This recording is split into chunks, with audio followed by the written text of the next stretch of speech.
What's up, everybody? I want to talk a little bit about SoFi, and before I go any further, I'm going to tell you guys the truth. I broke down and ended up buying more SoFi. I'm getting a little bit of this FOMO moment, but in reality, there's a reason why I bought more into SoFi. I think it can run up more, and there's a couple of reasons why I believe it can run up more. Essentially, two main things happened between today and yesterday that made my decision easier.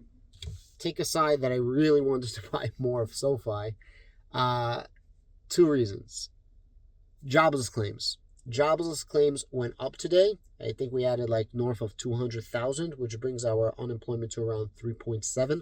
Guys, this is off the top of my head. It just came from my regular business appointment, so it's just on the top of my head, which means that more people are unemployed. As more people are unemployed, the Fed is more likely not to raise rates and eventually reduce rates. They want a 4% unemployment rate. We got 3.7, which is much better than the 3.3s we were having, 3.4s. I know it doesn't sound like a lot, but this is a step in the right direction. And remember, what's good or bad for the economy isn't necessarily good or bad for the stock market.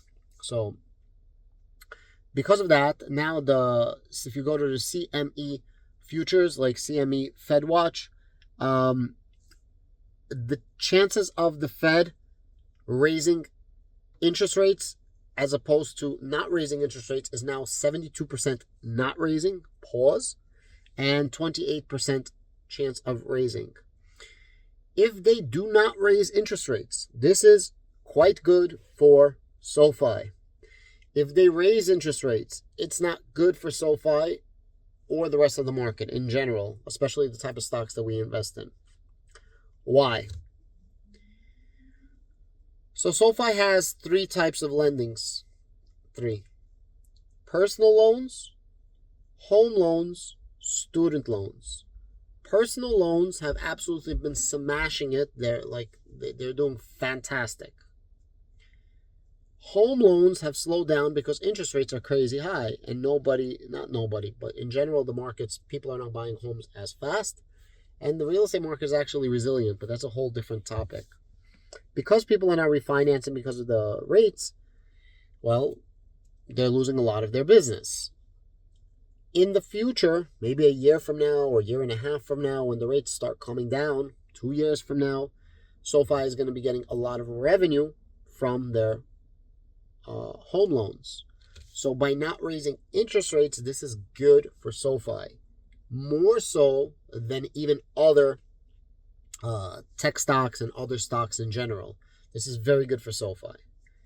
The third loans that they have is student financing and student refinancing.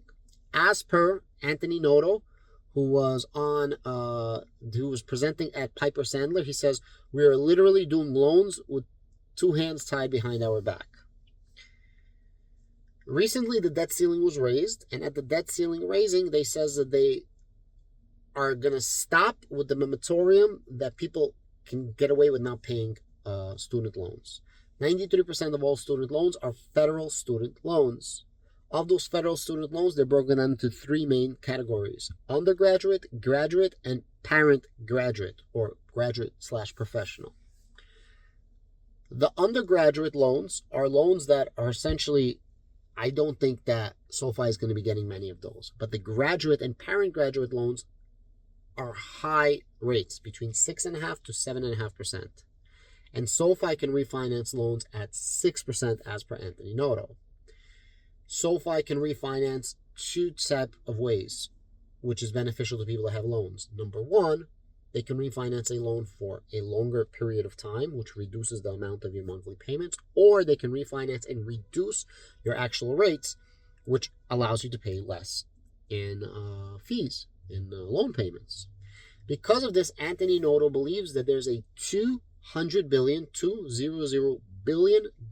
total addressable market specifically for the loans that they can actually go after, which falls into the category of they can make you pay less by reducing the actual rate or increasing the time frame of the amount you got to pay. So 10 to 20 year time frames, or reducing the interest rates you got to pay for.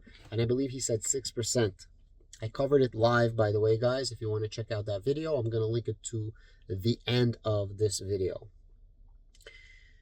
So if they're doing really good, growing at 44%, if I'm not mistaken, with mainly making their income only from one of three of their catalysts of loans, which is personal loans,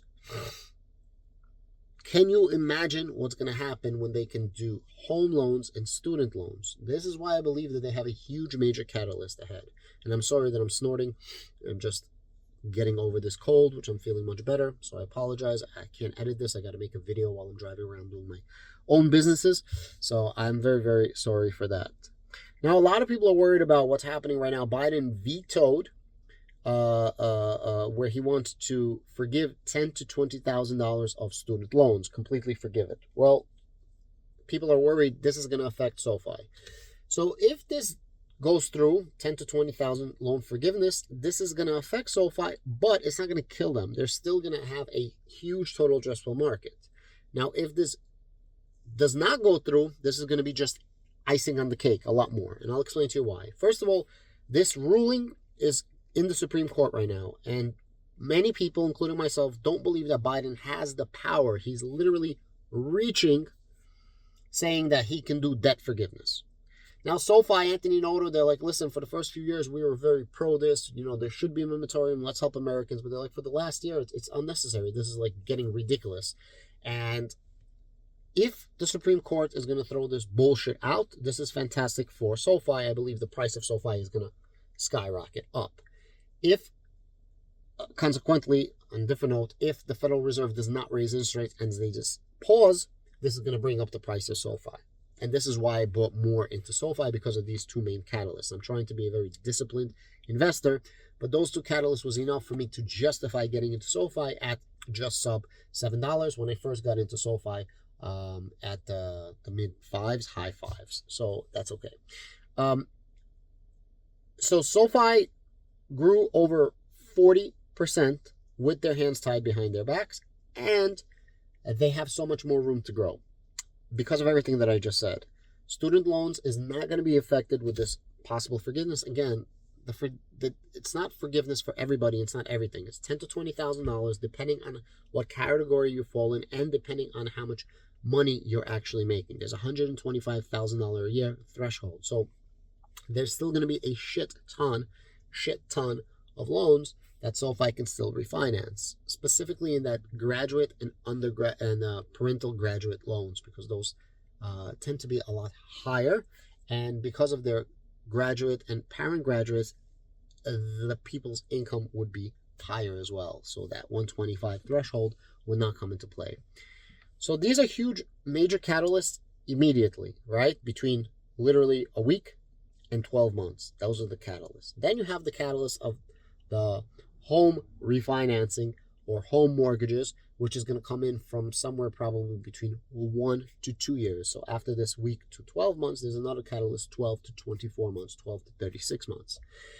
And, you know, listening to Noto speak, he also mentioned something else. So somebody said about the bank deposits. So while a lot of banks right now are suffering from deposits, you know, deposits in general for banking systems went down 2.5%, and they've been down for 4 quarters straight. This is as per the FDIC report. I went over this as well.